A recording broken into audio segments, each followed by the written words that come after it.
مانتے ہیں تو ہمیں مانو، صاحب ایمان مانو، مسلمان تسلیم کرو، لیکن وہ ہرگز مومن نہیں ہے۔ وہ دھوکہ دے رہے ہیں اہل ایمان کو اور کوشش کرتے ہیں اللہ کو دھوکہ دینے کی، لیکن یہ کہ انہیں اندازہ نہیں ہے کہ وہ کیا کر رہے ہیں۔ لیکن صاف فرما دیا گیا کہ ان کے لیے عذاب مہین ہے، وَلَهُمْ عَذَابٌ عَلِيمٌ، دردناک عذاب۔ تو یہ یہود کی طرف سے دعوت تھا، اور خاص طور پر جو ابتدائی عہد تھا مدینہ کا، جس میں کہ 16-17 مہینے حضور نے بیت المقدس کی طرف رخ کر کے نماز پڑھی ہے، حضور نے اور صحابہ نے۔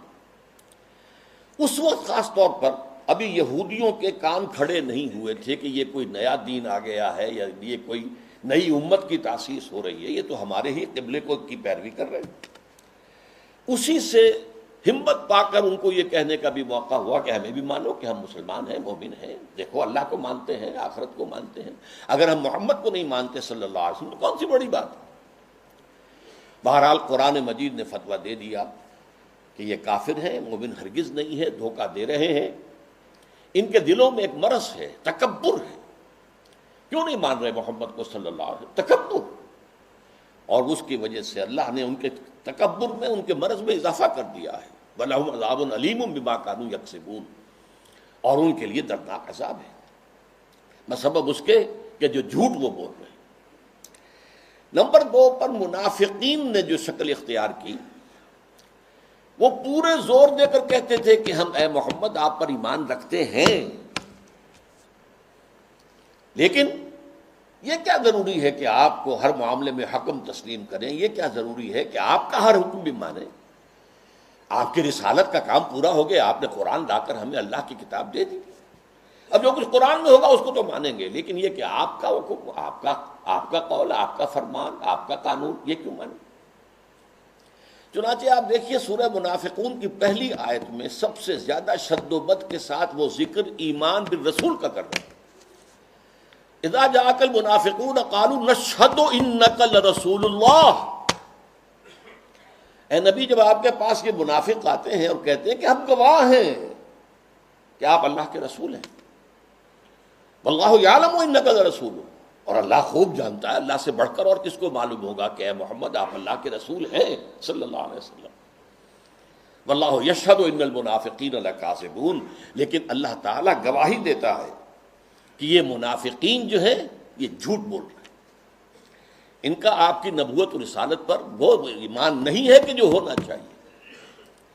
خاص طور پر قتال کے بارے میں انہوں نے یہ کہنا شروع کر دیا تھا کہ یہ تو خود اپنی طرف سے شروع کر دیا ہے محمد نے صلی اللہ علیہ وسلم، ابھی قرآن میں تو قتال کا ذکر ہی نہیں آیا، اور وہ کہتے تھے کہ کوئی صورت کیوں نہیں اتری، یہ جو چھیڑ چھاڑ مکے والوں سے شروع کر دی ہے، یہ جو ان کے قافلوں کا پیچھا کر رہے ہیں، تعاقب کر رہے ہیں، ان کی ایک پولیٹیکل آئسولیشن اور اکنامک بلاکیٹ کے جو اقدامات کیے یہ تو خود کیے انہوں نے، اس کا اللہ کی کتاب سے تو کوئی تعلق نہیں ہے۔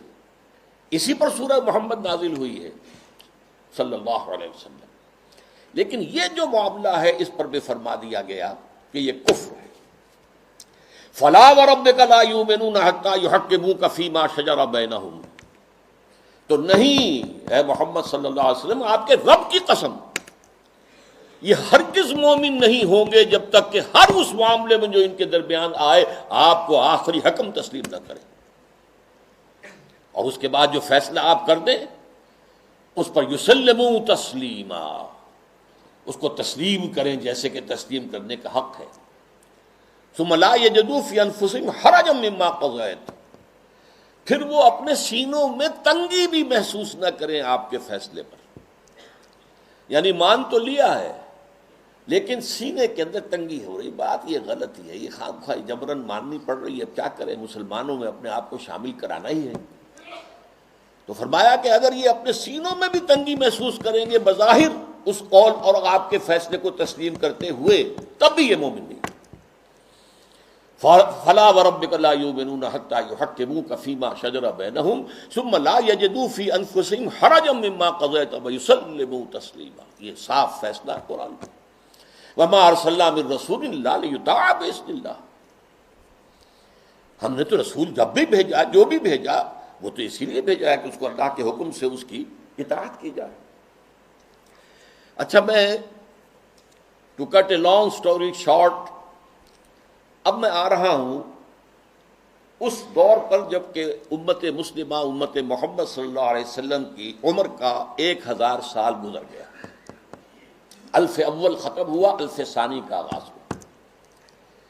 اس وقت یہ فتنہ بڑے شد و مد سے ہندوستان میں اٹھا، اکبر اعظم، مغل اعظم، اب تو اس کی جو پکچر ہے وہ بھی پاکستان میں آ گئی ہے، درآمد کر لی گئی ہے، مغل اعظم، اکبر اعظم۔ اس نے جو دین الہی شروع کیا تھا، اسے دین اکبری بھی کہہ دیا جاتا ہے، اکبر سے نسبت کی طرف کی وجہ سے۔ دین الہی اس کا مطلب کیا تھا؟ اللہ کو مانو، باقی رسولوں کے ماننے سے تفرقہ ہوتا، رسولوں کی شریعتیں جدا ہیں، خود قرآن کہتا ہے سورہ مائدہ میں وَلِكُلٍّ جَعَلْنَا مِنْهُمْ شِرْعَةً وَمِنْهَاجًا، ہم نے ہر ایک کے لیے ایک شریعت مقرر کی ہے، ایک منہاج مقرر کیا، ایک طرز عمل اور ایک جو منہج ہے وہ معین کیا۔ تو جو فرق لوگوں میں آتا ہے وہ رسالت کی وجہ سے آتا ہے۔ اللہ تو سب کا ایک ہے، وہ تو یہ ہے کہ لوگ مختلف ناموں سے اللہ کو پکارتے ہیں، پرمیشور کہہ لیں، مہادیو کہہ لیں، اور جو بھی آپ چاہیں پرماتما کہہ لیں، اللہ کہہ لیں، یہ سب سے کیا فرق واقع ہوتا ہے؟ وہ ایک ہی ہے، ایک ہی حقیقت ہے، بس اس کو مانو، اس کو پوجو، اس سے محبت کرو، اس سے لو لگاؤ، اس کا قرب حاصل کرو، باقی ان چیزوں کو چھوڑو، ان کی کوئی حیثیت نہیں۔ اس فتنے کے پیچھے اس کی سیاسی حکمت عملی بھی تھی۔ ہندوستان کے حالات کو یقیناً یہ کہ اگرچہ وہ ان پڑھ تھا، بالکل ان پڑھ، لیکن ذہین بہت تھا، اندازہ کر لیا تھا کہ ہندوستان کا اصل مسئلہ یہی مذہبی تفاوت اور فرق ہے، لہذا کوئی شکل ایسی ہو کہ اس تفرقے کو مٹا دیا جائے، اور اس کی شکل یہ شریعت کا اور رسالت کا تصور جو ہے بیچ میں سے نکال دیا جائے، تو اللہ کے اوپر، اللہ کو رام کہہ لو، رحمان کہہ لو، کیا فرق واقع ہوتا ہے؟ اس سے یہ ہے کہ یکجہتی پیدا ہو جائے گی۔ ہندو عورتوں سے شادی کی، یہاں تک کہ اس کا جانشین جہانگیر سلیم شہزادہ، وہ بھی ایک ہندو، اجودھا بائی جو ہے اس کے وطن سے پیدا ہوا، ہندوؤں سے شادیاں کی، کئی جو ہیں اس کی رانیاں تھیں، تلک بھی لگا لیتا تھا، بتوں کو بھی پوجا کر لیتا تھا، ڈنڈوت کر دیتا تھا، ہر رانی کے ہاں موجود ہے بت، وہاں گیا تو وہاں بھی اس نے سجدہ کر دیا، یا کم سے کم سر جھکا لیا، ہاتھ جوڑ کے کھڑا ہو گیا۔ یہ سارا فتنہ اس نے شروع کیا تھا ایک پولیٹیکل وزڈم کے تحت، لیکن اس کی ایک تائید ہو رہی تھی، اور وہ تصوف کے جس میں ہمہ اوست اور وحدت الوجود گڑبڑ ہو گئے تھے۔ Pantheism and unity of existence, یہ دو چیزیں علیحدہ ہیں، ان میں فرق باریک سا ہے، عوام اس فرق کو سمجھنے سے قاصر ہے۔ یہاں کے تصوف میں یہ دونوں چیزیں گڑبڑ ہو گئی۔ ہمارے ہاں بھی صوفی شاعر نے کہا ہے نا، مسجد مندر ہکڑو نور، یہ سرائے کی علاقے کے بہت بڑے صوفی، مسجد میں اور مندر میں ایک ہی نور ہے، نور تو ایک ہی ہے، رام کہہ لو، رحمان کہہ لو، کیا فرق پڑتا؟ آپ کے لاہور میں مزار ہے کس کا؟ مادھو لال حسین، ابھی مادھو لال ہندو نام، حسین کا اس کے اندر لاحقہ لگا دیا۔ تو یہ تصوف جو ہے، یہ اور اکبر کی حکمت عملی نے مل کر ایک اتنا بڑا فتنہ شروع کیا کہ محمد کی شریعت اور محمد کی رسالت کا دور ختم ہو گیا صلی اللہ علیہ وسلم۔ وہ 1000 سال کے لیے تھا، کیونکہ قرآن مجید میں 2 جگہ یہ بات آئی ہے کہ اللہ کا ایک دن تمہارے حساب سے 1000 سال کا بنتا ہے۔ وہ ایک دن اللہ کا ختم ہو گیا، اور یہ جو شریعت محمدی اور نبوت محمدی کا دور تھا وہ ختم ہوا۔ اب یہ ایک نیا دور ہے، اس میں جو ہے وہ دین الہی چلے گا۔ اس فتنے کا توڑ کیا حضرت مجدد الف ثانی۔ میں نے کہا تھا نا، یہ الف ثانی کے آغاز میں فتنہ اٹھا، امت کی عمر کا دوسرا ہزارواں جو ہے دور وہ شروع ہو رہا تھا، 1000 سالہ دور۔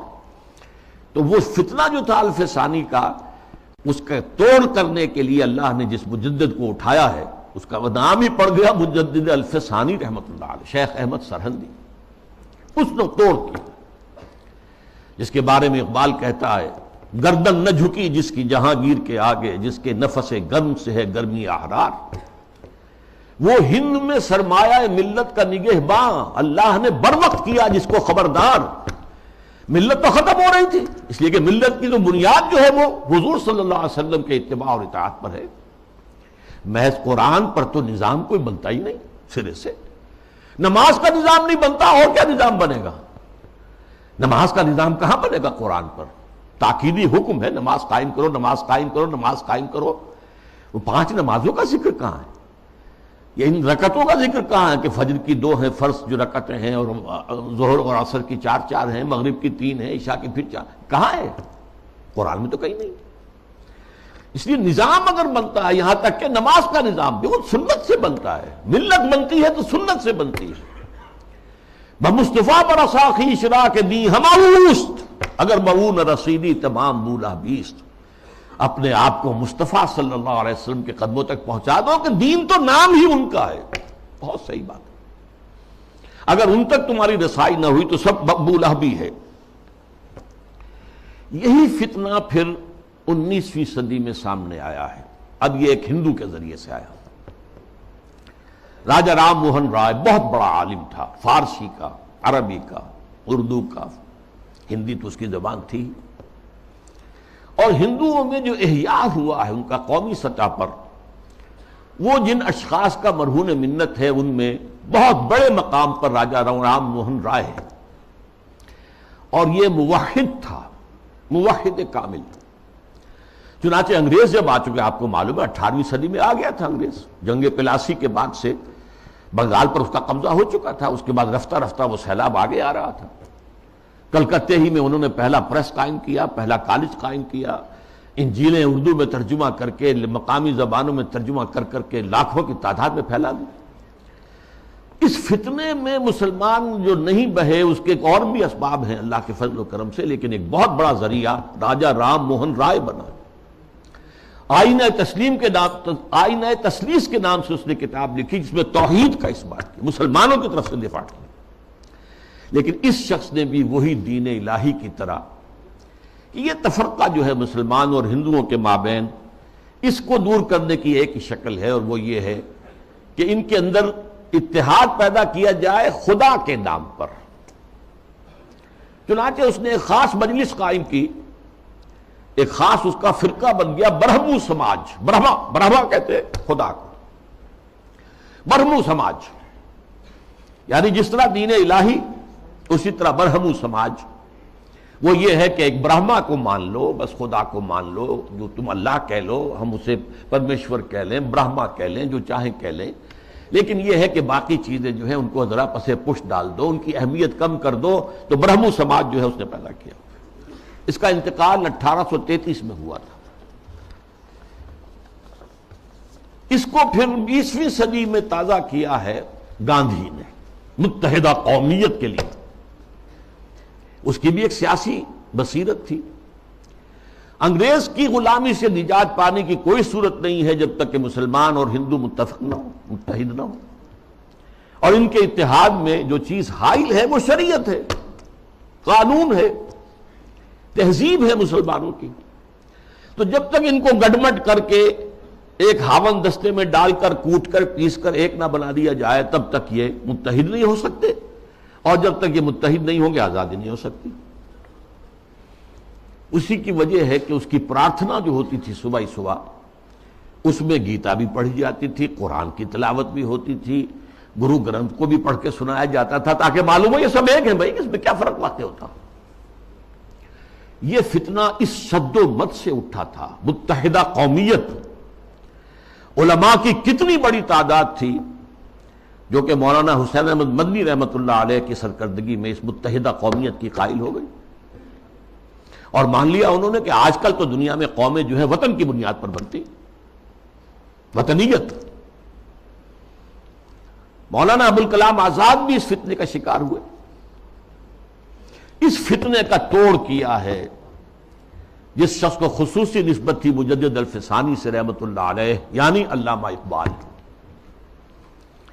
کہ مسلمانوں کی قومیت کی بنیاد وطن نہیں ہے، مذہب ہے.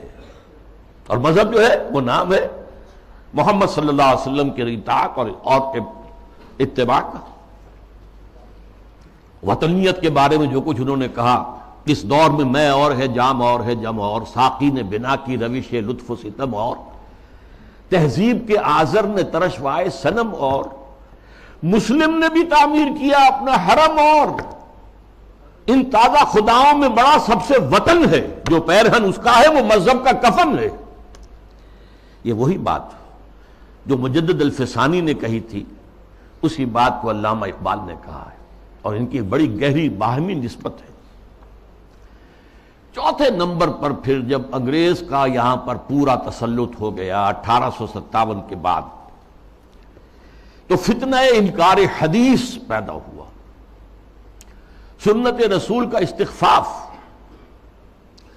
یہ چونکہ مغرب سے درآمد شدہ فلسفہ اور نظریات اور مغرب سے درآمد شدہ سائنس کے زیر اثر تھا، لہذا یہ فتنہ پورے عالم اسلام میں ہوا، اگرچہ اس کے مرکز دو بنے ہیں، ایک ہندوستان اور دوسرے مصر۔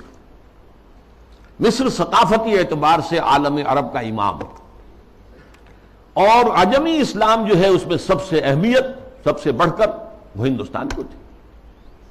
تقریباً پوری دنیا کی جو مسلمانوں کی آبادی ہے اس کا تہائی ہندوستان میں ہوتا تھا، آج بھی ایسا ہی ہے۔ 40 کروڑ سے زائد جو ہیں وہ بھارت اور پاکستان اور بنگلہ دیش میں ہیں، 125 کروڑ کل جو ہے مسلمان، ایک تہائی تعداد تو یہاں ہوتی تھی۔ اور یہاں پہ ظاہر بات ہے کہ ثقافت کا بہت بڑا مرکز، علم کا۔ اس میں جو آغاز ہوا سر سید احمد خان سر خیل، اس کے بعد یہ کہ یہاں بھی علماء، اور علماء بھی جو اہل حدیث تھے، وہ اس کا شکار ہوئے۔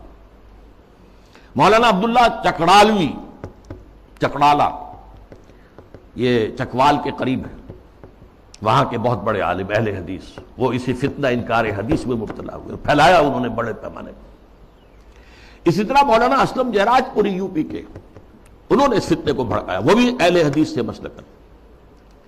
اسی طریقے سے مولانا تمنا عبادی، نیاز فتح پوری، بہت عمدہ مضمون نگار، انشا پرداس۔ غلام جیلانی برق، اگرچہ اس کی آخر میں ہدایت ہو گئی، لیکن سب سے بڑھ کر یہ فتنہ جس شخص سے پھیلا ہے وہ غلام احمد پرویز۔ اس کا لکھنے کا اسلوب بھی بڑا اچھا تھا، دلکش تھا، تقریر کا اسلوب بھی بہت اچھا تھا اور دلکش تھا۔ اور یہ جان لیجئے فتنہ وہی شخص برپا کر سکتا ہے جس میں صلاحیت ہوتی ہے۔ عام آدمی کیا فتنہ برپا کرے گا، اور کرے گا تو پھیلائے گا کیسے؟ تحریر و تقریر سے فتنہ جو ہے وہ پھیلتا ہے، پروان چڑھتا ہے، اور ان دونوں چیزوں پر اس شخص کو بڑی دسترس حاصل تھی۔ دیکھیے یہ دو غلام احمد پنجاب نے پیدا کیے۔ غلام احمد قادیانی، اس نے ختم نبوت کی مہر توڑ دی، اجرائے وحی، اجرائے نبوت کا دعویٰ کر دیا۔ اور غلام احمد پرویز، اس نے اور دوسری اعتبار سے نبوت و رسالت کو زخم لگائے کہ نبی کی رسالت جو ہے وہ ٹھیک ہے، ہم مانتے ہیں، لیکن نبی کی اطاعت اور اس کا اتباع یہ صرف ان کی زندگی تک تھا۔ یہ فتنہ جو ہے پرویزیت، یہ آج بھی جاری ہے۔ اس کے کچھ کیسٹس ہیں جو آج بھی پھیل رہے ہیں، نہ صرف پاکستان کے مختلف حصوں اور علاقوں میں، بلکہ اور باقی باہر کے ممالک کے اندر بھی چھوٹے چھوٹے جو ہیں ان کی جو بزم بنتی ہے، بزم طلوع اسلام جیسے یہاں پر ہوتی تھی، طلوع اسلام اس کا رسالہ تھا، تو ایسی بزمیں بنتی ہیں اور اس کے اندر لوگ جمع ہو کر اور یہ اس کے کیسٹ سنتے ہیں، اس کی تقریریں سنتے ہیں۔ یہ فتنہ کیا تھا، اس کو میں یہ چاہتا ہوں کہ give the devil his due، شیطان کو بھی جو اس کا حق ہے وہ دینا چاہیے۔ اس نے کبھی انکار نہیں کیا مطلقاً حدیث کا، بلکہ اس کا موقف اصل میں کیا وہ سمجھ لیجئے۔ نمبر 1، دائمی ہدایت اور دائمی قانون صرف قرآن کا ہے۔ سنت رسول کے حکم پر چلنا، قرآن میں جہاں بھی آیا ہے اطیعوا الرسول، اس سے مراد کیا ہے؟ اس وقت رسول امیر بھی تھے مسلمانوں کے، تو یہ اطاعت امیر کا ہے۔ وہ سربراہ مملکت بھی بن گئے مدینے میں، تو اطاعت جو ہے وہ حکمران کی ہے۔ اس اعتبار سے وہ مرکز ملت تھے، مرکز ملت کی اطاعت ہوگی۔ اب جب بھی کوئی اسلامی ریاست قائم ہوگی تو جو مرکز ملت ہوگا اس کی اطاعت ہوگی، اس سے حق حاصل ہوگا، وہ جو بھی حکم تسلیم کرے، جو حکم نہ تسلیم کرے۔ اس طرح گویا کہ رسالت محمدی اور نبوت محمدی اور شریعت محمدی اور سنت محمدی، اس کی اس نے گویا کہ عملاً نفی کر دی۔ انہوں نے کہا کہ ہم حدیثیں صرف وہی مانیں گے جو قرآن کے مطابق ہو۔ اچھا کوئی شے قرآن کے مطابق ہے یا نہیں ہے کون طے کرے گا؟ ہم کریں گے۔ قرآن کی تشریح اور تعبیر اور تفسیر اگر سنت سے آزاد ہو کر کی جائے تو ظاہر بات ہے قرآن کو موم کی ناک بنایا جا سکتا ہے، ادھر موڑ دے ادھر موڑ دے، جو چاہے تعبیر کر لے۔ اس کی ایک میں مثال آپ کو دیتا ہوں، اگرچہ وہ بڑی استہزائیہ سے مثال ہے۔ قرآن مجید میں حکم آیا سورہ مائدہ میں وَالسَّارِقُ وَالسَّارِقَةُ فَاقْطَعُوا أَيْدِيَهُمَا، چور مرد ہو یا عورت ان کے ہاتھ کاٹ دو۔ اب اس کی کیا تعبیر کی؟ رسول نے تو سمجھا ہاتھ کاٹنا ہے اور آپ نے ہاتھ کاٹے۔ ایک مخزومی خاتون تھی بڑے اونچے گھرانے کی، بنو مخزوم وہی ابو جہل کا قبیلہ ہے، فاطمہ نام تھا، فاطمہ مخزومیہ، اس نے چوری کی۔ اب اس کا ہاتھ کاٹنے کا حکم دے دیا گیا۔ لوگوں میں بڑی جو ہے ایک بے چینی پھیلی، بڑے اونچے خاندان کی یہ عورت ہے، اس کا ہاتھ کٹے گا۔ اور تو کسی کو جو ہے لب کشائی کی ہمت نہیں تھی۔ حضرت انس حضور کے خادم خاص تھے، ان کو ذریعہ بنایا کہ حضور یہ اونچے خاندان کی عورت ہے، خاندان کی ناک کٹ جائے گی، آپ اس میں نرمی کیجیے۔ حضور نے سخت غصے کا غضب کا اظہار کیا، اے انس تم سے پہلی جو امتیں برباد ہوئیں اسی لیے ہوئیں کہ جب اونچی قسم کے لوگ، اونچے لیول کے لوگ جرم کرتے تھے انہیں چھوڑ دیا جاتا تھا، اور عوام اور غریب لوگ جرم کرتے تھے تو انہیں سزا دی جاتی تھی۔ خدا کی قسم اگر فاطمہ بنت محمد بھی چوری کرے گی، معاذ اللہ ثم معاذ اللہ ثم معاذ اللہ، رضی اللہ تعالی عنہا وصلی اللہ علیہ وسلم، تو اس کا بھی ہاتھ کاٹا جائے۔ اب اس کی تعبیر پرویز صاحب کیا کرتے ہیں؟ ان کا ہاتھ کاٹ دو مطلب ایسا معاشرہ، ایسا معاشی نظام بنا دو کہ چوری کی ضرورت ہی نہ رہے۔ جیسے محاورے میں کہتے ہیں نا، والدین کسی مسئلے میں اپنے بیٹے سے بھائی تم نے تمہارے ہاتھ کاٹ دیے، یعنی یہ کہ تم نے تو ایسا قدم اٹھا لیا کہ اب ہم کچھ کر ہی نہیں سکتے۔ یہ گویا کہ اس محاورے پر لے آیا، ان کے ہاتھ کاٹ دو یعنی ایسا ماحول پیدا کر دو، ایسا سوشلسٹ نظام برپا کر دو کہ جس میں ہر ایک شخص کی ضرورت پوری ہو رہی ہے تو کہا کو چوری کرے گا۔ یہ ہاتھ کاٹ دو کا مفہوم ہے، یہ نہیں ہے، یہ تو مولویوں نے بنا لیا ہے، اور یہ غلط تصور ہے کہ ہاتھ کاٹے جائیں۔ حالانکہ ڈٹائی کا یہ عالم ہے کہ اسی آیت میں آگے فرمایا گیا ہے جزاء بما کسبا نکالا من اللہ، یہ در حقیقت ان کے کرتوت کا بدلہ ہے۔ تو گویا کہ ان کے کرتوتوں کا بدلہ یہ ہے کہ ایسا نظام قائم کرو، یہ ان کے کرتوتوں کا بدلہ ہے۔ نکالن، اور عبرت ہے لوگوں کے لیے اللہ کی طرف سے۔ اللہ عبرت کیسے ہوگی؟ کیا اس اعلیٰ نظام سے عبرت پیدا ہوگی؟ قرآن مجید اپنی حفاظت کرتا ہے، لا یاتیہ الباطل من بین یدیہ ولا من خلفہ، قرآن مجید کے اوپر کوئی باطل حملہ آور نہیں ہو سکتا، نہ سامنے سے نہ پیچھے سے۔ بہرحال یہ اس کا موقف تھا، اور یہ موقف آج بہت بڑے پیمانے پر ہمارے جو جدید تعلیم یافتہ لوگ ہیں ان میں موجود ہے۔ ان کے ہاں بھی یہ پہلا موقع تھا کہ درس قرآن کے نام سے محفل ہوتی تھی، اور وہ مخلوط محفل ہوتی تھی، مرد بھی اور خواتین اور نوجوان لڑکیاں بھی، اور وہ بے پردگی کے ساتھ۔ اب جو صورتحال ہے، یہ فتنہ جو ہے بہت شد و بد اور بہت بڑے پیمانے پر اور بڑی پشت پناہی کے ساتھ مغرب کے زیر اثر، اور دجال جو اس وقت ہے، دجاجلہ میں سے ایک بہت بڑا دجال جو ہے امریکہ، اور شخصی طور پر بش، اس کی ریشہ دوانی اور اس کی پشت پناہی اور اس کی تائید اور اس کی مدد سے جو فتنہ اٹھ رہا ہے، اس کا ہدف کیا ہے؟ اسلامی تہذیب کی بیخکنی کرنا، اور اس کا حربہ کیا ہے؟ تفریق بین اللہ والرسل، اللہ کو مانو، قرآن کو مانو اور اس کی من مانی تعبیر کرو، رسولوں کو چھوڑو، رسول کی بات کو چھوڑو۔ وہ تھے تو اپنے وقت کے لیے تھے، ایک وقتی کلچر انہوں نے پیدا کر دیا تھا، ایک وقتی نظام پیدا کر دیا تھا، وہ لوگوں کی اس وقت کی ذہنی سطح کے مطابق تھا، اس وقت کے ماحول کے مطابق تھا، یہ کوئی مستقل اور دائمی شے نہیں۔ حربہ یہ ہے۔ اس ضمن میں اب میں ذرا تھوڑا سا تاریخی پس منظر بیان کروں۔ دیکھیے اس وقت جو ہے شیطان لعین اور اس کے سب سے بڑے ایجنٹ کے ذریعے سے دجالیت جو مرحلہ وار آگے بڑھی ہے، اس موضوع پر میں تقریر اسی جگہ پر کر چکا ہوں 22 فروری 2004 کو، 2.25 سال پہلے، موجودہ عالمی حالات میں اسلام کا مستقبل کے عنوان سے۔ سب سے پہلی دجالیت جو آئی دنیا میں وہ ریاست اور سیاست کے میدان میں آئی، سیکولرزم کے عنوان سے۔ مذہب کو، خدا کو، خدائی ہدایت کو، خدائی احکام کو، آسمانی ہدایت کو پرے کر دو ریاست سے۔ ریاست، قانون، یہ انسانوں کا کام ہے بنانا۔ ہیومن سوورنٹی، پاپولر سوورنٹی، عوام خود حاکم ہیں، وہ اپنے نمائندوں کے ذریعے سے جو چاہیں گے قانون بنائیں گے۔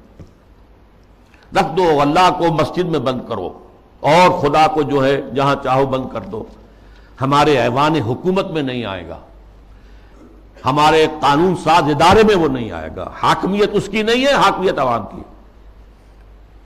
یہ دجالیت کا یہ سب سے بڑا وار، سب سے پہلا چیز ہی سب سے اہم بھی ہوتی ہے، اور یہ گلوبل ہو چکی ہے پوری دنیا میں، پوری دنیا۔ واقعہ یہ ہے کہ اللہ کے خلاف، خدا کے خلاف اس سے بڑی بغاوت آج تک نہیں ہوئی۔ اس سے پہلے کیا ہوتا تھا؟ ایک بڑے خدا کو ماننے کے ساتھ چھوٹے چھوٹے خدا بھی مان لیے، بس شرک ہوتا تھا۔ لیکن خدا کو اس طرح انسانی معاملات اور خاص طور پر ظاہر بات ہے ریاست اور سیاست اور قانون، یہی تو سب سے بڑی چیزیں ہوتی، ان سے بے دخل کر دینا خدا کا، یہ اس دور میں ہوا۔ نمبر 2 دور آیا معیشت کا۔ معیشت کی بنیاد انٹرسٹ بیسڈ کیپٹلزم پر کر کے، آسمانی شریعتوں کے نزدیک سب سے بڑا گناہ جو ہے عمل میں وہ سود ہے۔ عقائد میں شرک ناقابل معافی، ان اللہ لا یغفر ان یشرک بہ ویغفر ما دون ذلک لمن یشاء۔ اعمال میں سود، جس پر اللہ اس کے رسول کی طرف سے اعلان جنگ ہے، وہ سود مرکزی شے بن گیا معیشت کی۔ بینکنگ، انٹرسٹ، کیپٹلزم، یہ بھی گلوبل ہو چکا ہے فتنہ، پوری دنیا، مسلم غیر مسلم، مشرقی مغربی، سب ہر جگہ۔ اب تیسرا وار جو آ رہا ہے یا شروع ہو چکا ہے کافی بڑے پیمانے پر، اور مغرب اور اس کے زیر اثر جو دوسرے ممالک ہیں ان کے اندر تو وہ آ چکا ہے پورے طور پر۔ ابھی عالم اسلام میں پورے طور سے نہیں آیا ہے، جس کے لیے بڑی ایک منظم سازش کے ساتھ بڑی جد و جہد ہو رہی ہے۔ وہ کیا ہے؟ شرم و حیا، عفت و عصمت کے تصورات اور ستر و حجاب کے قوانین اور ضابطوں کے خلاف، اس سے آزاد تہذیب اور معاشرت۔ جیسا کہ میں نے عرض کیا، یہ شرم و حیا، عصمت و عفت کے تصورات کہ یہ بھی کوئی بڑی اعلیٰ قدر ہے، ستر و حجاب یہ بھی کوئی احکام ہے، ان سب کی نفی اسلامی تہذیب کو اس وقت سب سے بڑا چیلنج اس سے، اس لیے کہ یہ اسلامی تہذیب کا بنیادی نقطہ ہے، اہم ترین ہے۔ اس ضمن میں دیکھیے سب سے پہلے امریکہ میں ان کے جو تھنک ٹینکس ہوتے ہیں، بڑے بڑے مفکر ہوتے ہیں، تھنکرز ہوتے ہیں، وہ چیزیں لکھتے ہیں اور وہ گویا کہ ایک طرح کی رہنمائی ہوتی ہے حکومت کے لیے۔ سیموئل پی ہنٹنگٹن نے لکھی کتاب، بلکہ مقالہ، تہذیبوں کا ٹکراؤ۔ اب ہمارا اصل معاملہ ہماری تہذیب کا مسلم تہذیب سے ٹکراؤ ہے، تہذیبوں کا ٹکراؤ، کلیش آف سویلائزیشنز، اور اس میں اس نے تجزیہ کیا۔ یہ چیزیں پہلے بھی بیان ہوئی ہیں، لیکن اس وقت ایک خاص موضوع کے تحت میں ترتیب کے ساتھ ان چیزوں کو لا رہا ہوں۔ اس نے کہا کہ ٹوائنبی نے کہا ہے کہ دنیا میں آج تک کل 20 تہذیبیں قائم ہوئیں، ان میں سے 12 تو مر چکی، ختم ہو گئی، نسیم منسیہ ہو گئی، 8 ابھی موجود ہیں۔ ایک ہماری مغربی تہذیب ہے، 7 اور ہیں۔ ان 7 میں سے بھی 5 تو ایسی ہیں جنہیں ہم آسانی سے ایسیمیلیٹ کر سکتے ہیں۔ انڈین سویلائزیشن آسانی سے ایسیمیلیٹ ہو گئی، وہی کلچر، وہی تہذیب، وہی بے پردگی، وہی اریانی پہلے بھی تھی اب بھی آ گئی، وہی ناچ گانا وہ پہلے بھی تھا اب اور زیادہ ہو گیا، لہذا تہذیبی ٹکراؤ وہاں تو ہے ہی نہیں۔ تو دو جو تہذیبیں ہیں وہ ہمارے لیے چیلنج ہیں، وہ لوہے کے چنے ہیں، انہیں چبانے میں وقت لگے گا۔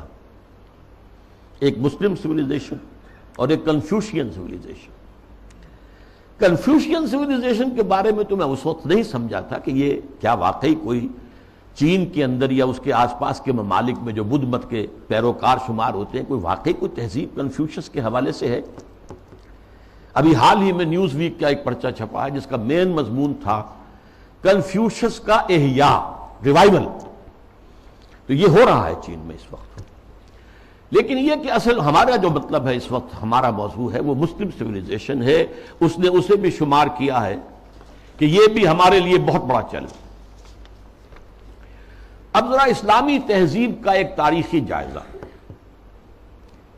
شرم و حیا، عفت و عصمت اور ستر و حجاب کے احکام پر مبنی اسلامی تہذیب، اس کا ایک تاریخی جائزہ۔ دیکھیے نبی اکرم صلی اللہ علیہ وسلم نے فرمایا تھا، وہ حدیث میں نے شروع میں آپ کو سنائی ہے، بدأ الاسلام غریبا وسیعود کما بدا۔ اسلام کا آغاز جب ہوا ہے تو وہ بہت اجنبی سا تھا، نامانوس، لوگ سمجھتے نہیں تھے یہ کیا نئی باتیں ہیں۔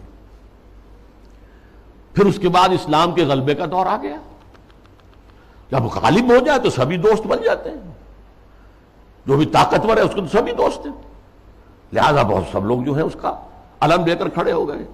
لیکن ان قریب اسلام غریب ہو جائے گا، پھر اجنبی ہو جائے گا۔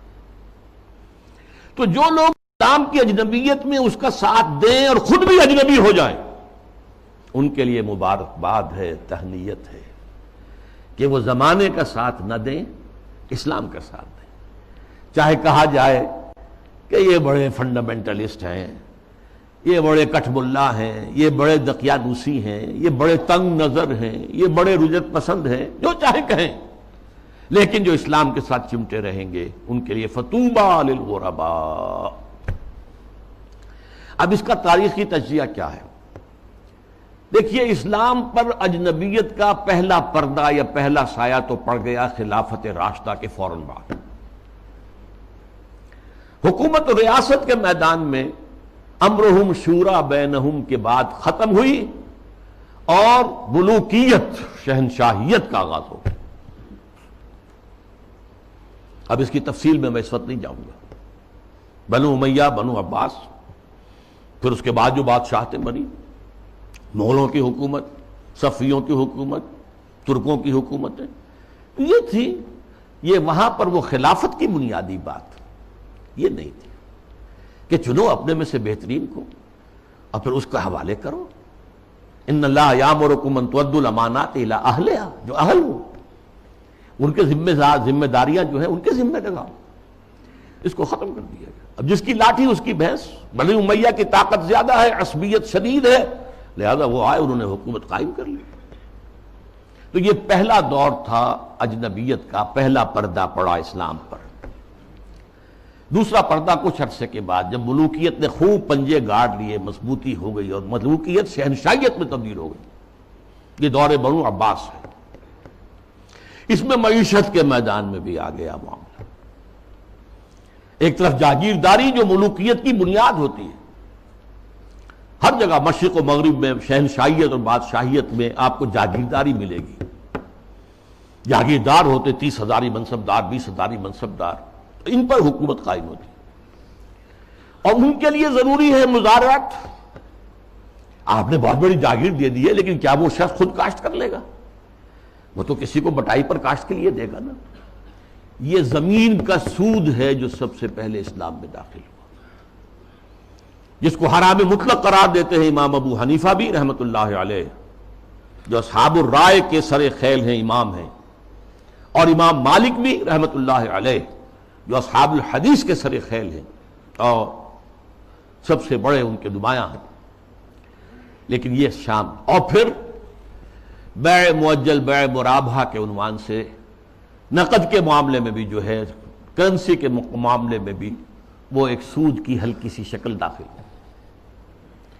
یہ دوسرا دجالیت کا دور پوری دنیا میں بھی آیا، بینکنگ، انٹرسٹ بیسڈ کیپٹلزم، اور کچھ اسلامی ممالک کے اندر بھی، جیسا کہ میں نے عرض کیا کہ اس راستے سے چور دروازوں سے داخل ہوا۔ اب جو اس کا ہے مسئلہ وہ ہے معاشرت اور تہذیب پر۔ اس کی وجہ کیا ہے؟ اس تمام دور میں مسلمانوں کی تہذیب، ان کا طرز بود و باش، ان کی معاشرت اور ان کا آئلی نظام، ان کا خاندانی نظام، ان کے آئلی قوانین انٹیکٹ رہے۔ چاہے دور ملوکیت جو ہے بنو امیہ کا تھا، وہ دور ملوکیت بنو عباس کا تھا، اور چاہے اور دوسرے بادشاہوں کے دور تھے، اس میں جہاں ریاست اور سیاست کی سطح پر جو ہے وہ پردہ پڑ گیا، پھر معیشت کے معاملے میں بھی پردہ پڑ گیا، تہذیب وہی رہی، وہی تہذیب، وہی مشرق سے مغرب تک مسلمانوں کی معاشرت، آئلی قوانین سب وہی رہے، جو کہ تو رہے۔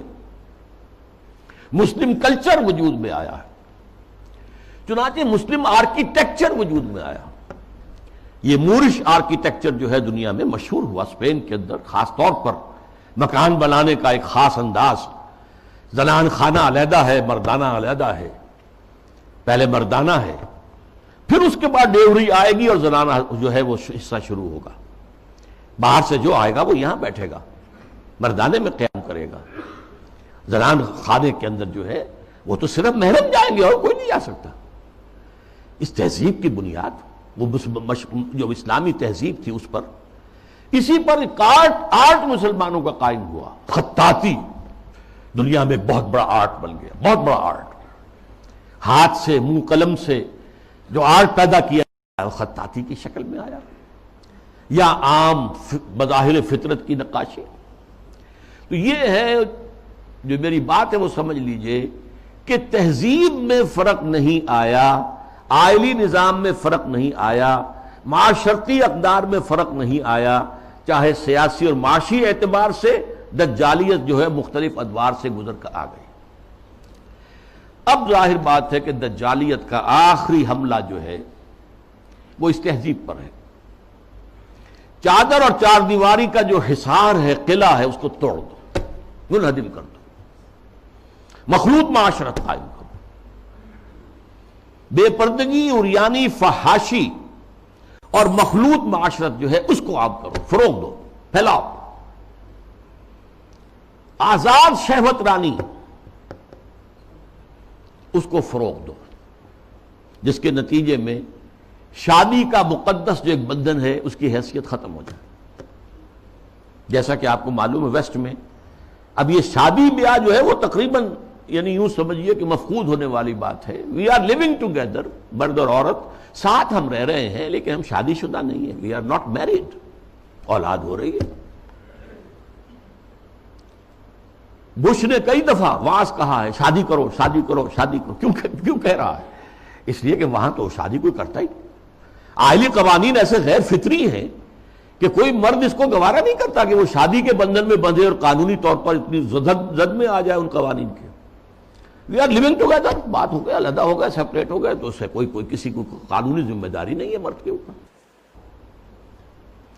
خاندانی نظام کی بے کنی، یہ ہے جو آخری حملہ ہے دجال کا، اور یہ حملہ جیسا کہ میں آپ سے کہتا ہوں کہ دنیا میں کہہ چکا ہوں، دنیا کے بہت بڑے حصے میں تو پورے طور پر آ چکا ہے۔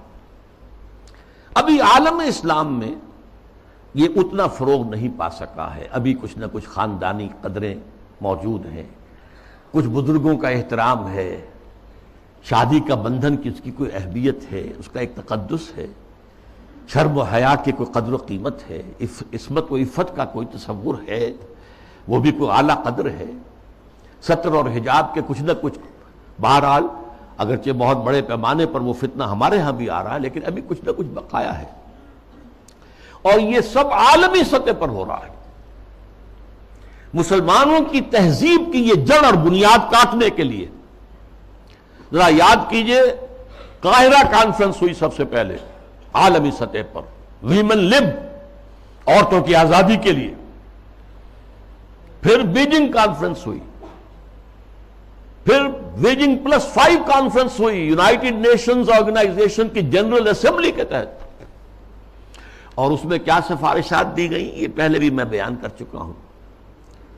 نمبر 1، ہومو سیکسولیٹی کو کوئی عیب نہ سمجھا جائے، یہ بھی انسان کا ایک طبعی تقاضا ہے، مرد مرد سے، عورت عورت سے شہوت رانی کرے، یہاں تک کہ مرد اور مرد کی شادی اور عورت کی شادی، ایک مرد جو ہے وہ شوہر ہے، دوسرا مرد بیوی ہے، ایک عورت شوہر کے درجے میں ہے، دوسری عورت بیوی کے درجے میں۔ اسی طریقے سے یہ جو تم کہتے ہو عصمت فروش عورتوں کو پروسٹیٹیوٹس، یہ بڑا گندا لفظ استعمال کرتے ہو، ان کو اس کو بھی اس کا احترام ہونا چاہیے، وہ بھی ایک پیشہ ہے، ایک محنت ہے، لہذا انہیں کہو سیکس ورکرز، محنت کش، جنس کی بنیاد پر محنت کرنے والیاں۔ آخر کوئی شخص مزدور کام کر رہا ہے، وہ اپنے جو مسل پاور ہے اسے استعمال کر رہا ہے اور پیسہ کما رہا ہے، تو ایک عورت نے اپنے جسم کے ایک اور حصے کو استعمال کیا ہے اور پیسے کما رہی ہے، تمہیں کیا اعتراض ہے؟ کیوں حقارت کی نگاہ سے دیکھتے ہو؟ پھر مرد اور عورت ہر اعتبار سے برابر شانہ بہ شانہ، وراثت میں برابر کا حصہ، یہ کیا ہے؟ عورت کا حصہ آدھا مرد سے، یہ کیا گواہی عورت کی آدھی مرد سے؟ کیا تو کھیل برابر، اور عورت اگر شادی کر کے تمہارے گھر میں آباد ہو جاتی ہے تو اگر وہ گھر کا کام کاج کرے گی تو اجرت لے گی اس پر، اس کو حق حاصل ہے۔ اور اسی طریقے سے اگر وہ پریگننسی کی مصیبت جھیلتی ہے اور چائلڈ برتھ کی تکلیف اس پر بھی اجرت طلب کر سکتی ہے شوہر سے۔ اور نمبر 3، اگر ہم بستری کے لیے مرد جو ہے اصرار کرے جبکہ عورت انکار کر رہی ہو تو اس کو بھی ریپ کہا جائے گا، زنا بالجبر کہا جائے گا، میریٹل ریپ، یہ شادی کے اندر بھی ریپ کا تصور ہے۔ یہ ہیں وہ چیزیں جو آج عالمی سطح پر بے پردگی، فحاشی، یہ تو یوں سمجھیے کہ اب بڑی پیچھے رہ گئی باتیں، جو میں نے باتیں آپ کو بتائی ہیں یہ یونائٹڈ نیشنز کی جنرل اسمبلی کی سفارشات میں شامل۔ اب دیکھیے، شریعت کا ہمیں معلوم ہے کہ دار و مدار یا اساس یا بنیاد جو ہے 2 چیزوں پر ہے، بنیادی، 2 اضافی چیزیں بھی ہیں، لیکن جو بنیادی ہیں سب کے نزدیک، قرآن اللہ کی کتاب اور سنت اللہ کے رسول کی، یہ سارے قوانین کا جو استنباط کیا جائے گا وہ ان 2 چیزوں سے۔ 2 اضافی چیزیں کیا ہیں؟ اجماع اور قیاس، اجتہاد، لیکن بنیادی 2 ہی ہیں، قرآن اور سنت رسول۔ لیکن خاص طور پر جب تہذیب کا معاملہ آتا ہے، تہذیب کے معاملے میں قرآن، سنت رسول، اور سب سے اہم ہے رسول سے محبت، رسول کی تعظیم، وہ مرکز ملت ہے دائم اور قائم ہمیشہ کے لیے۔ مرکز ملت وہ ہے اللہ کا رسول ہے صلی اللہ علیہ وسلم۔ ان کی تعظیم میں کمی ہوگی تو دین کی جڑ ختم ہو جائے گی، تہذیب ختم ہو جائے گی۔ ان کی اطاعت ہی نہیں، اتباع، ان کا اتباع اگر نہیں ہوگا تو تہذیب اسلامی نہیں رہے گی۔ پھر میں آپ کو اقبال کا شعر سنا رہا ہوں، وہ مصطفیٰ پر اساں خیش را کے دی ہماؤست، اگر برو نہ رسیدی تمام بو نہ بیست۔ یہی وجہ ہے، دیکھیے، ویسے تو یہ مضامین سورہ حجرات کے درس میں نے تفصیل سے بیان کیے، مرکزی شخصیت جو ہے ہمیشہ کے لیے امت مسلمہ کے اندر، باقی چھوٹی چھوٹی قیادتیں ادھر ادھر، کوئی پاکستان میں قائد اعظم بن گیا، کوئی بونگ بندو بن گیا، کوئی اور جو ہے وہ سکارنو جو ہے وہ لیڈر بن گیا، یہ ہے سب، لیکن اصل لیڈر، اصل شخصیت، مرکزی شخصیت پورے عالم اسلام کے اندر وہ محمد رسول اللہ کے صلی اللہ علیہ وسلم۔ ان سے محبت، ان کی تعظیم، سوء ادب بھی نہ ہو جائے، ان کی آواز سے اوپر اپنی آواز کہیں کر دو گے تو سارے اعمال حبط ہو جائیں گے. یا ایھا الذین آمنوا لا ترفعوا اصواتکم فوق صوت النبی ولا تجهروا له بالقول كجهر بعضكم لبعض ان تحبط اعمالكم وانتم لا تشعرون. میں تفصیل سے عرض کرتا رہا ہوں کہ صحابہ کے دور میں تو مطلب تھا حضور کی آواز سے اونچی آواز کر کے بات کرنا. اب کیا ہے؟ حضور کی بات کے مقابلے میں اپنی بات لانا. حضور نے تو یہ کہا نہیں میری رائے ہے. واہ، اگر آپ نے مان لیا کہ حضور نے یہ فرمایا ہے تو پھر آپ کون ہیں؟ یہ تمام اعمال صالحہ، ساری تمہارے کرتوت جو بھی تم نے کمائی کی ہے سب ضائع ہو جائیں گے، تمہیں پتہ بھی نہیں چلے گا. بھائی میں نے کوئی گناہ کبیرہ تو نہیں کیا، میں نے کوئی اور نہ زنا کیا، نہ شراب پی ہے، نہ کچھ اور کیا ہے. انتم لا تشعرون، تمہیں شعور بھی نہیں ہوگا، اور تمہاری ساری جو بھی اب تک کی کارگزاری ہے، تمہارے اعمال ہیں، وہ سب حبط ہو جائے.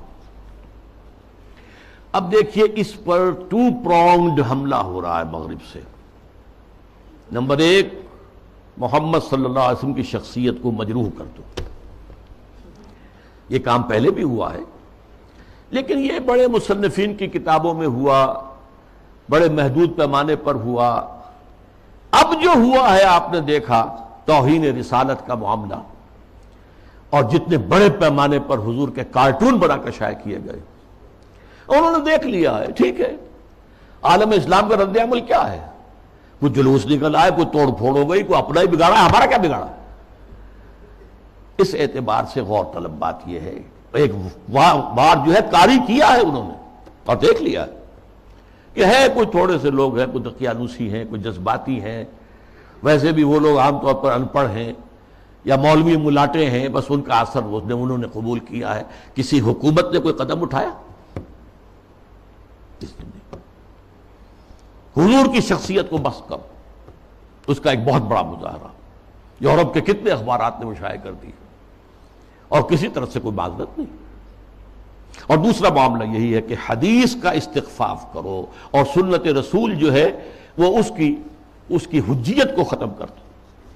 اب دیکھیے اس پر جو ہے تفریق بین اللہ والرسل،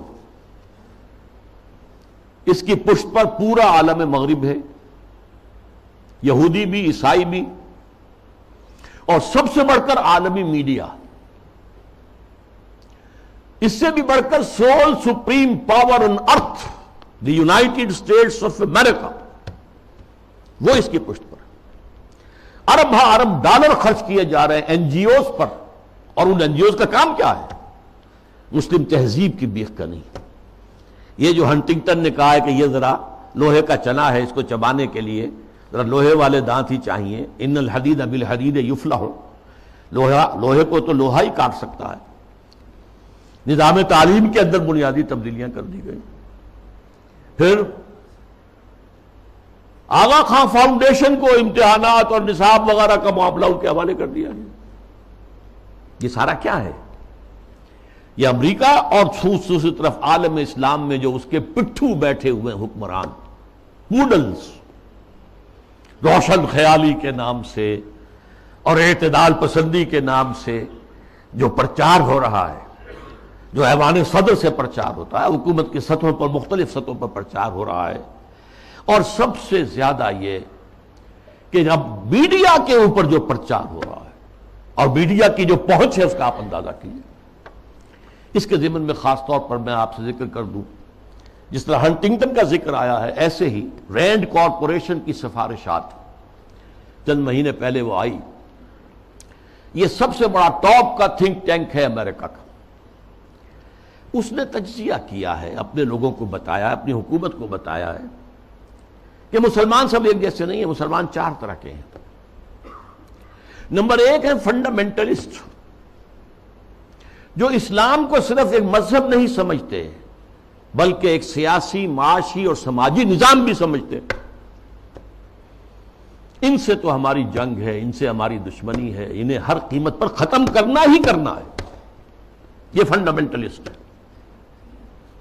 نمبر 2 پر ٹریڈیشنلسٹ ہیں، روایت پسند علماء، ان کے مدرسے ہیں، قال اللہ قال رسول ہے، انہیں نظام سے کوئی بحث نہیں ہوتی.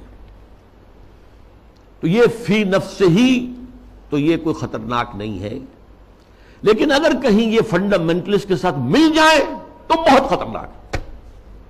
اس کی وجہ کیا ہے کہ انہیں جو ایکسپوژر حاصل ہوتا ہے، ہر جمعے کو لوگ آ رہے ہیں کھچے ہوئے، کچے دھاگے سے بندھے ہوئے آ رہے ہیں، اور وہاں پر ان کو جلسہ مل گیا، گفتگو ہو رہی ہے۔ کوئی اور جماعت جو ہے، کوئی سیاسی جماعت چھوٹا سا جلسہ بھی کرے گی تو کتنے کھکیڑ بول لے گی، پوسٹر شائع کرے گی، کوئی ڈنڈورا پیٹے گی، کچھ اور کرے گی، اشتہار اخبارات میں دے گی۔ یہاں جو ہے کہ خود بخود ہو رہا ہے، کچے دھاگے سے بندھے آئیں گے سرکار میں، اور اکثر مسلمان آتے ہیں تو نہا دھو کر اچھے کپڑے پہن کر آتے ہیں تاکہ ایک اچھے ماحول میں خوشبو لگا کر آؤ، تاکہ اچھا ماحول ہو، پسینے کی بدبوؤں سے طبیعت منغص نہ ہو جائے۔ تو یہ ٹریڈیشنلسٹ جو ہے ان کا ایکسپوژر بہت بڑا ہے۔ اگر یہ فنڈامنٹل کے ساتھ مل جائے تو بہت خطرناک ہے۔ پھر انہوں نے اس پر مشورہ بھی دیا، ان کو ان کے باہمی مسلکانہ اور مذہبانہ جو اختلافات ہیں ان کے اندر لگائے رکھو، بھڑکاؤ ان کو تاکہ اور ادھر ادھر نہ دیکھ سکے۔ تیسرے نمبر پر اس نے کہا کہ ماڈرنسٹ ہے، ایسے دانشور ہیں کہ جو اسلام کی تعبیر ایسی کر رہے ہیں، اسلامی تہذیب کی، کہ جو ہماری تہذیب کے ساتھ کمپیٹیبل ہے، جڑ جاتی ہے، مل جاتی ہے، وہ ہماری تہذیب کے لیے کوئی چیلنج نہیں رہتی، وہ تعبیر۔ یہ جو ماڈرنسٹ دانشور ہیں، ان کی ضرورت ہے کہ ان کو سپورٹ کیا جائے، ان کی مدد کی جائے، اور خاص طور پر الیکٹرانک میڈیا میں ان کو ایکسپوژر دیا جائے۔ یہ نوٹ کیجئے، یہ ساری چیزیں جو ہو رہی ہیں، ڈانڈے کہاں مل رہے ہیں، کہاں سے آ رہی ہیں ہدایات، کس کی طرف سے پالیسی لائنز جو ہے فکس کی گئی ہیں۔ میڈیا پر ان کو ایکسپوژر دیا جائے، اس لیے کہ ظاہر بات ہے مسجد میں تو کوئی ان کی بات سنے گا نہیں، کون کھڑا ہونے دے گا ان کو ممبر پر، لہذا ان کے لیے ذریعہ جو ہے اس سے کہیں زیادہ وسیع اب ذریعہ ہمارے پاس میڈیا کا ہے، اس پر ایکسپوژر دو۔ چوتھے انہوں نے کہا کہ مسلمانوں میں بھی بڑی تعداد ہے جو خالص سیکولر ہو چکے ہیں، وہ تو ہمارے ہیں ہی ہیں، وہ سمجھتے ہیں کہ یہ نماز روزہ ہے تو بس انفرادی مسئلہ ہے، کوئی کرے نہ کرے، لیکن یہ ہے کہ اس کا ریاست سے، حکومت سے، قانون سے، تہذیب سے، تمدن سے کوئی واسطہ نہیں۔ تو یہ چار کیٹیگریز میں سے یہ 2+2 ہو گئے، ماڈرنسٹ اور سیکولرسٹ تو ہمارے ساتھی ہیں، اور یہ فنڈامنٹلسٹ اور ٹریڈیشنلسٹ، انہیں ٹیکل کرنا پڑے گا، سب سے بڑھ کر فنڈامنٹلسٹ کو، جو اسلام کو ایک نظام سمجھتے ہیں، سیاسی، معاشی، معاشرتی نظام، اور اس کے بعد یہ کہ یہ جو ٹریڈیشنلسٹ ہیں جن کا کہ اثر و رسوخ عوام کے اندر ہے، تو ان کو جو ہے اپنے باہمی اختلافات میں الجھائے رکھا جائے۔ اب میں چند مثالیں آپ کے سامنے پیش کر رہا ہوں، اس کے جو مظاہر ہیں۔ ظاہر بات ہے کہ وہ تو مثالیں تو بے شمار ہو سکتی ہیں، لیکن اس وقت میں چند مثالیں دوں گا۔ دیگ کا چند چاول بتا دیتے ہیں کہ دیگ کا کیا حال ہے۔ ہمارے ہاں کے ایک بڑے ابھرتے ہوئے دانشور ہیں، انہیں اب بڑا مقام حاصل ہو گیا ہے، میڈیا میں بھی، سرکاری معاملات میں بھی، کونسل آف اسلامک آئیڈیالوجی میں، اور اسی طرح کے ایک اور دانشور ہیں کہ جنہیں بٹھا دیا گیا ہے سپریم کورٹ کی شریعت اپیلیٹ بینچ میں، وغیرہ وغیرہ۔ بہرحال وہ جو دانشور ہیں جن کا میں نے پہلے ذکر کیا، ان کی ایک بات سامنے آئی، یہ پردہ وردہ اسلام میں نہیں ہے، یہ کوئی مستقل حکم نہیں ہے، یہ تو ایک خاص زمانے کا کلچر تھا، کلچر ہے صرف، اس سے زیادہ اس کی کوئی اہمیت نہیں۔ یہ بات صحیح ہے کہ یہ کلچر ہے، لیکن یہ مسلم کلچر ہے، صرف اس زمانے کے لیے نہیں تھا، یہ ہمیشہ کے لیے کلچر ہے۔ اس لیے کہ ظاہر بات ہے جب اسلام آیا ہے تو عرب میں کوئی کلچرل ویکیوم تو نہیں تھا، ان کا اپنا کلچر تھا، وہاں وہ عریانی نہیں تھی جو آج ہے، نہیں تھی، عورت کا لباس ہوتا تھا پورا، باہر نکلتے ہوئے عورتیں اس دور جاہلیت میں بھی چادر لیتی تھیں، صرف یہ کہ چہرہ کھلا رہتا تھا، چادر جسے جلباب کہا جاتا ہے، بڑی سی چادر جس میں وہ لپٹ کر نکلتی تھی باہر۔ تو اس طریقے سے ایک کلچر موجود تھا۔ پھر یہ بھی تھا بند سنور کر نکلنا اور لوگوں کی نگاہوں میں کھبنا، یہ بھی عام تھا، اس کے اوپر کوئی پابندی نہیں تھی، مخلوط معاشرت تھی، یہ تھی۔ اب اسی معاشرت کے اندر اسلام نے تبدیلیاں کی، پہلی بات فرمائی وقرن فی بیوتکن، مسلمان عورتوں خواتین تمہاری اصل جگہ تمہارا گھر ہے، بن سنور کر باہر نکلنا اور اپنے نسوانی حسن کی نمائش کرنا یہ ہرگز تمہارے لیے جائز، ولا تبرجن تبرج الجاہلیت الاولی، اور دیکھو جب گھر سے نکلتی ہو، نکلنا پڑے ضرورت سے، بول تو تمہاری اصل جگہ تمہارا گھر ہے، نکلنا ہے تو بھی جلباب جو ہے، جلباب اس کا ایک پلو اپنے چہرے کے آگے بھی لٹکا لیا کرو، نقاب کی شکل کے اندر کہ چہرہ چھپ جائے۔ تمہارا جو نسوانی حسن ہے جس کا سب سے بڑا انڈیکس جو ہے چہرہ ہوتا ہے، وہ عام لوگوں کی نگاہوں میں نہ آئے۔ یہ سارے احکام کائے کے لیے دیے گئے؟ اس معاشرے میں ایک تبدیلی کی گئی، دوپٹہ وہاں بھی تھا، بِخُمُرِهِنَّ جو سورہ نور میں آیا لفظ، خمار اوڑھنی کو کہتے ہیں، اوڑھنی ہوتی تھی اور عام عورت کام کرتے ہوئے اس کو اپنی کمر کے گرد کس لیتی تھی، کمر کس کے، لہذا کام کرتی تھی گھر کا، یا پھر یہ کہ گلے میں ڈال لیا۔ سر کو ڈھانپنا اور خاص طور پر جو اپنے سینہ ہے، سینے کو اس کے کور کرنا یہ نہیں تھا، اس میں کہہ دیا تم اپنا جو ہے سر بھی ڈھانکو، اور وَضْرِبْنَ بِخُمُرِهِنَّ عَلَىٰ جُيُوبِهِنَّ، اپنے گریبانوں کے اوپر اپنی اوڑھنیوں کے بکل مارو، تاکہ جو عورت کا نسوانی حسن ہے اس میں ایک بہت بڑا حصہ یہ بھی ہے، اس کو مزید چھپاؤ۔ کرتا تو پہلے سے تھا، لیکن یہ وَضْرِبْنَ بِخُمُرِهِنَّ عَلَىٰ جُيُوبِهِنَّ، یہ جو تمہارے خمار ہیں، جو تمہاری یہ اوڑھنیاں ہیں، ان کے ذرا بکل بھی مار لیا کرو اپنے اوپر۔ اس نے وہ تہذیب پیدا کی ہے جس کا میں تذکرہ کر چکا ہوں کہ اس نے ہماری ایک طرز تعمیر بھی تبدیل کر دی، مردانہ اور زنانہ معاملہ، اور گھر بنانا، مورش آرکیٹیکچر خاص طور پہ دنیا کے اندر مشہور ہے، ٹاپ کے آرکیٹیکچرز میں سے، اور پھر یہ سارا جو نظام بنا ہے اور یہ چلا آیا، انگریزوں کے دور میں بھی نہیں ختم ہوا یہ، اور فرانسیسی کہیں گئے، کہیں اور گئے، کوئی اور پورچوگیز گئے، ڈچ گئے وغیرہ وغیرہ، اطالوی گئے، لیکن یہ تہذیب کا جو یہ سٹرکچر تھا یہ قائم رہا، انٹیکٹ رہا۔ اب اس کے خلاف جو مہم ہو رہی ہے وہ میں آپ کو بتا چکا ہوں کہ عالمی سطح پر ہے۔ جیسے یہ پردے کے معاملے میں، یہ پردہ جو کہ میں نے ایک بڑی مفصل تقریر کی تھی، پردے 4 ہیں، ایک نہیں 4۔ پہلا پردہ جو ایک پورے کرٹن کی طرح گویا کہ ہمارے پورے معاشرے کے اندر تنا ہوا ہے، وہ سیگریگیشن آف سیکسز، عورتوں اور مردوں کو علیحدہ کرو، مخلوط معاشرت نہ ہو۔ دعوت ولیمہ ہو رہی ہے تو ایک طرف عورتیں ہیں، دوسری طرف مرد ہیں، مخلوط نہیں۔ لیکن اب مخلوط بھی ہوتی، وہ تو جدید تہذیب جو ہے جیسے جیسے پھیل رہی ہے، اور کمال یہ کرتے ہیں کہ دولہا اور دلہن کو سجی سجائی دلہن کو لا کر جو ہے وہ وہاں پر اسٹیج پر بٹھا دیتے ہیں۔ بڑھ رہا ہے کینسر جو ہے وہ آگے سے آگے بڑھ رہا ہے۔ پہلا پردہ سیگریگیشن، ٹھیک ہے، کوئی کام کرنے کی پابندیاں نہیں ہے، تعلیم حاصل کرنے پر پابندی نہیں ہے، لیکن یہ کہ سیگریگیشن کے ساتھ ہوگا جو بھی معاملہ ہوگا۔ میں تفصیل سے کر چکا ہوں، وہ میری تقریر کے ویڈیو بھی ہیں، آڈیو بھی ہیں وغیرہ وغیرہ، اور شاید وہ کہیں مضمون کی شکل میں میثاق میں چھپ بھی چکی ہو۔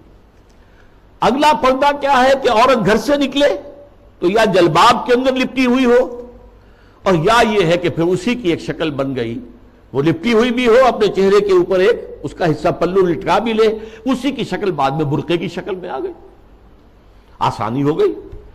جلباب میں ہے تو آپ کا ایک ہاتھ جو ہے عورت کا وہ چادر کو سنبھالنے پر لگے گا، صرف ایک ہاتھ فری ہوگا۔ اگر آپ نے برقع اوڑھ لیا ہے اور نقاب بھی ڈالا ہوا ہے، دونوں ہاتھ فری ہیں۔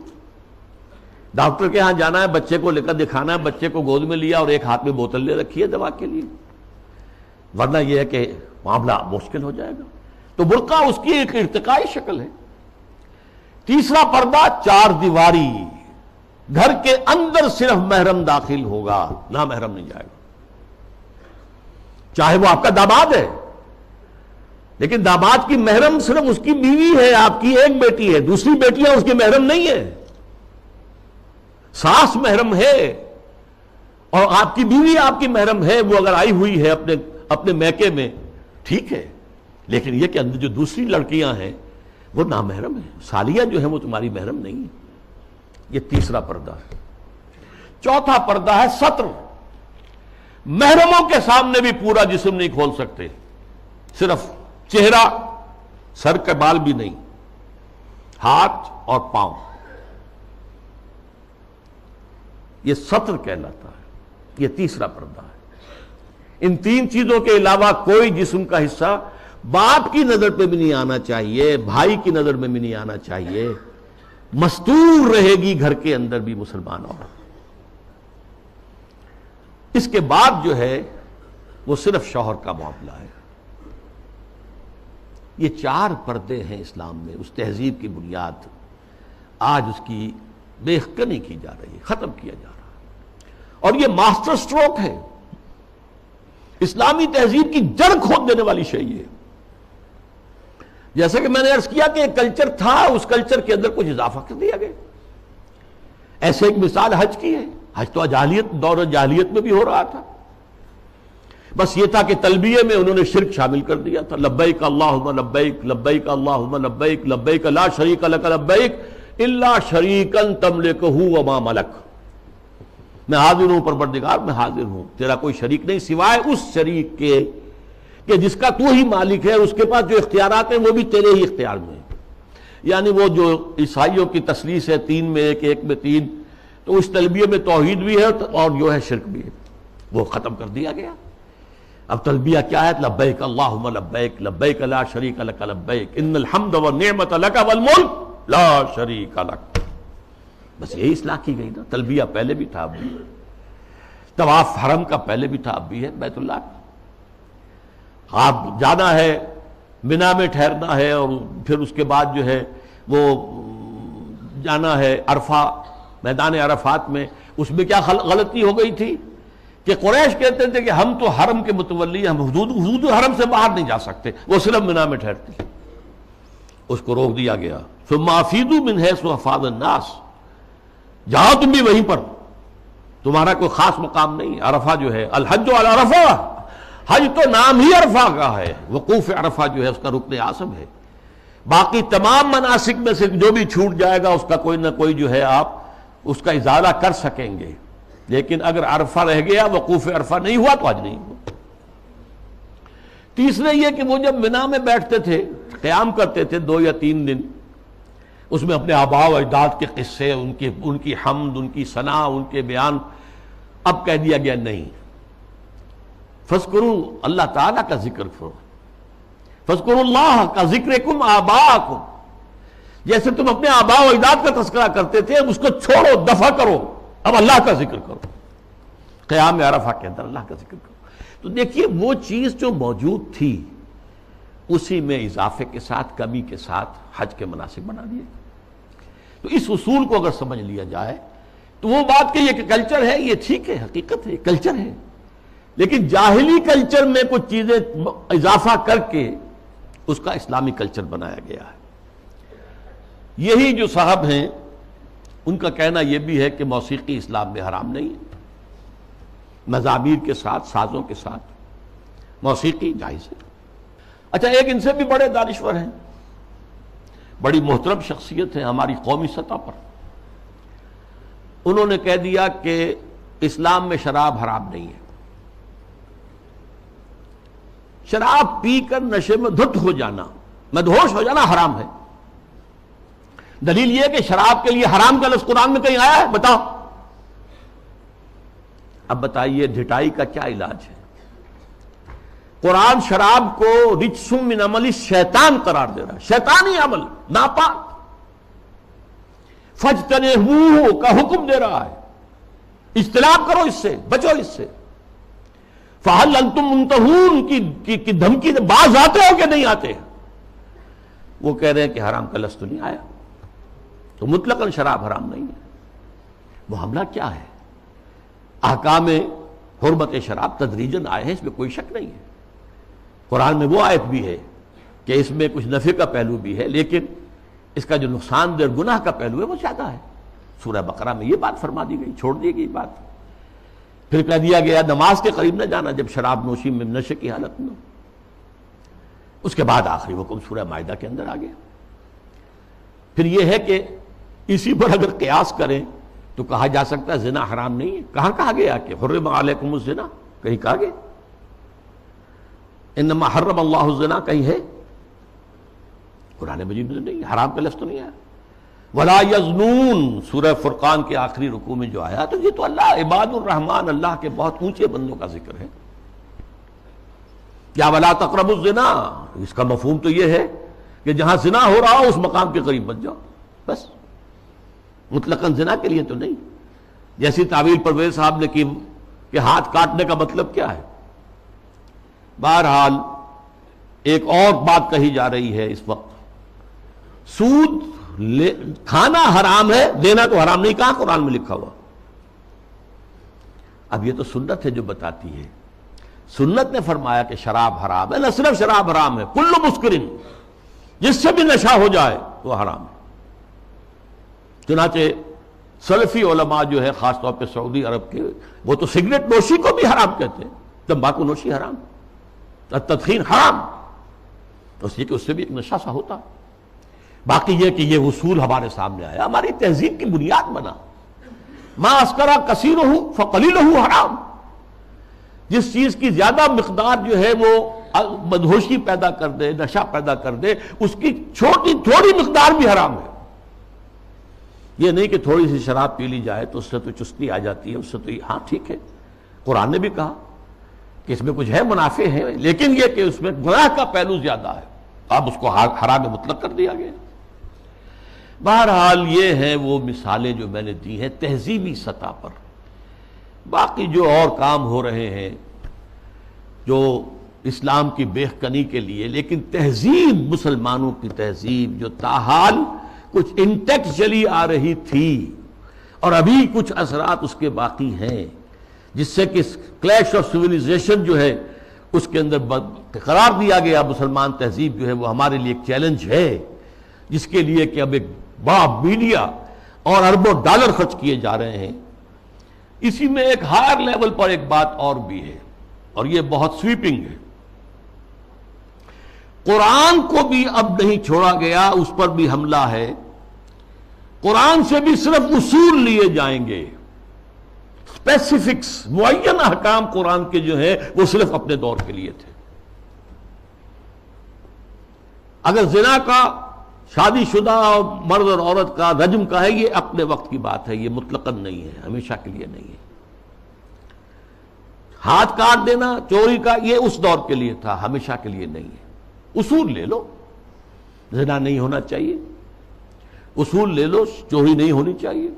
اسپیسیفکس جو ہیں خاص طور پر حدود و تعزیرات کے اندر، یہ صرف اس دور کے ماحول کے اعتبار سے تھی، یہ چیزیں لاگو نہیں ہیں. یعنی سنت تو سنت ہے، آگے قرآن کے اوپر بھی ہاتھ صاف کیا جا رہا ہے. بازی بارش بابا ہم بازی. حالانکہ یہ بات نوٹ کر لیجئے کہ یہ ختم نبوت کی نفی ہے، اس لیے کہ تکمیل نبوت و رسالت جو ختم نبوت کا لازمی تقاضا ہے، اس کا مطلب تو یہ ہے کہ ہدایت آخری آ چکی اور دین کی تکمیل ہو چکی. الیوم اکملت لکم دینکم واتممت علیکم نعمتی ورضیت لکم الاسلام دینا. اگر دین ابھی عثمانی میں مکمل نہیں ہوا تھا اور قرآن جو ہے لفظ لفظ اس کا اگر لازم نہیں ہے تو ابھی نبوت ختم نہیں ہونی چاہیے تھی، پھر تو ابھی وحی کا دروازہ کھلا رہنا چاہیے تھا، جیسا کہ غلام محمد قادیانی نے کہا.